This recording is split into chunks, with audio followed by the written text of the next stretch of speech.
Hey guys, welcome to the next tutorial for ethical hacking and penetration testing via Kali Linux.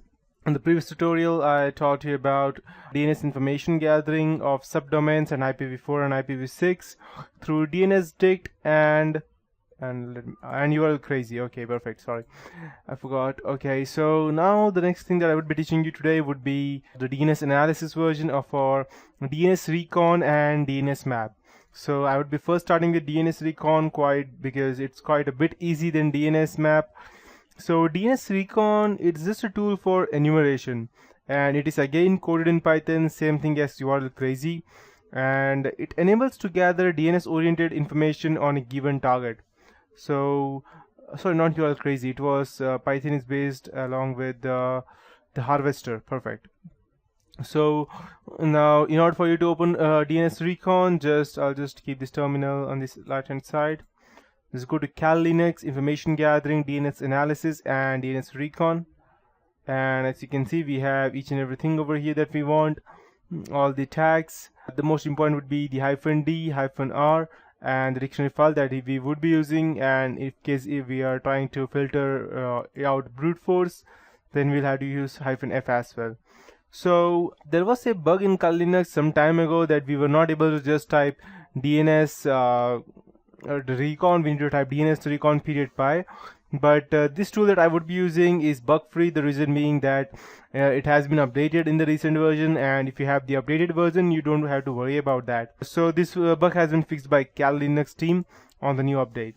So the standard code enumeration is that we can go ahead and get the SOA record, name server, mail host, MX, IP ranges, and a lot of more that the company is using, what servers can send emails from as well. So I'll just go ahead and show you the DNSrecon version. SRECON -t std-d google.com. In case you might be wondering what is -d and -t, as I told you, a few things are the most important. T is for the type and D is for the domain target. So with T is we have the standard type and the domain is google.com. So let's check. Perfect.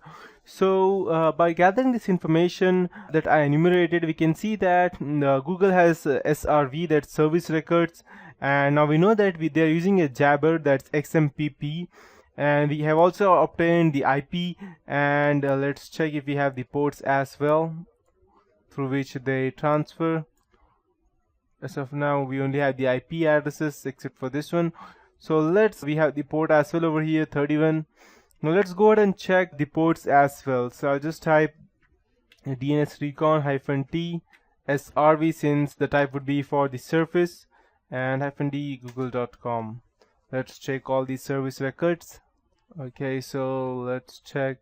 We have all the XMPP files.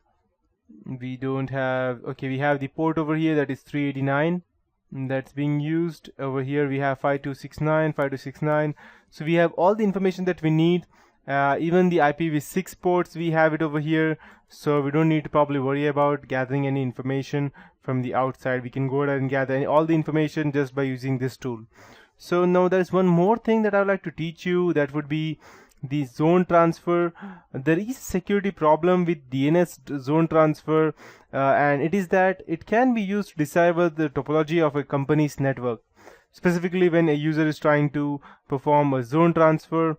So what it does is that it sends a DNS query to a list of all DNS information like name servers or host names, MX and CNAME records, zone serial number, time to leave records, etc.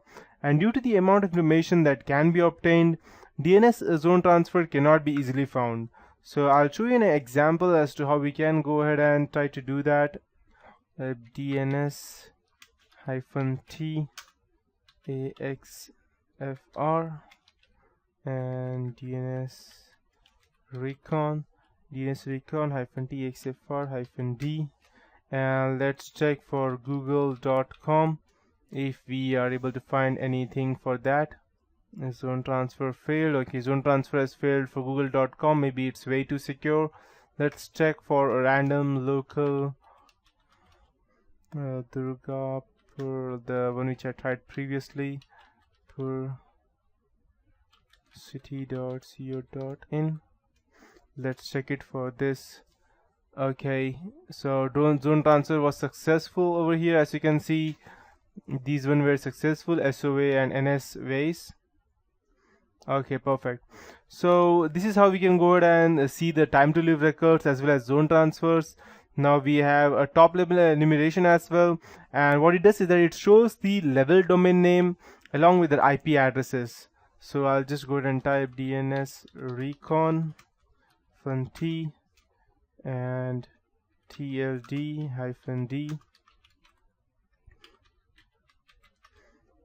DNSrecon-T LTLD.com. Perfect. Let's go ahead and check what we get. This is for the top level enumeration. So we have the basic IP addresses. Okay, I believe we have lots of different IP addresses working under Facebook.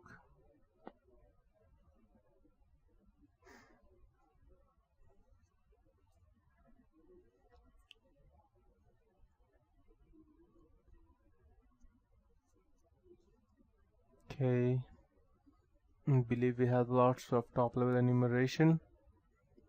I may need to quit this because I don't see it anywhere near soon.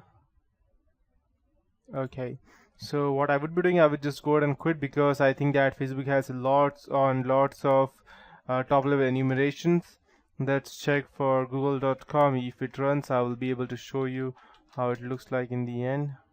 If it does not, if it does collide in the end, if it does not, then again I'll have to move on to the next topic. Okay, all the host and IP addresses of Google are again still active, I believe, so I won't be able to continue with that. So, but this is how you can go ahead and find out different IP addresses for that. Now let's go ahead and take a look at the reverse lookup as to how we can go ahead and also use the reverse lookup. And reverse DNS lookup is a determination of a domain name with the associated IP address. DNSrecon can perform a reverse lookup for PTR records, that's pointer records, against IPv4 and IPv6 address ranges. So I'll just quit this one by typing Ctrl-Z, and I'll go ahead and try to do a reverse lookup recon on that. And these would be, I would need to go ahead and insert two different IP addresses. So the IP address for Google would be 173.192.114.86 and 173.192.114.96. Okay, so check range provided is invalid. Okay, never mind. So if you had a valid range, then you would have gotten all the reverse DNS lookup information for the google.com as well. So to save all of these enumeration results, you need to go ahead and type DNSrecon-D. Let's say for google.com you want to save, I'll type XML-MR, and -D is used for denoting the domain. -T is used to specify which type you want of enumeration you want to use, as I was using previously. So in case I want to go ahead and save all this information inside a file, I can just go ahead and type this, and a file will be created over here in home named MR, and you can see all of these things. Perfect. I'll just close. So this is one way of using the DNSrecon. Now the next topic that I would like to teach you would be the DNS mapping version, which is quite different from the DNSrecon. But that would be it for this tutorial. I'll be teaching that in the next tutorial. So once you have understood all of these 3 to 4 things that I have taught you till now, DNS mapping would be quite easy, and yes, I'll be showing you how we can go ahead and brute force that as well. That's it for this tutorial.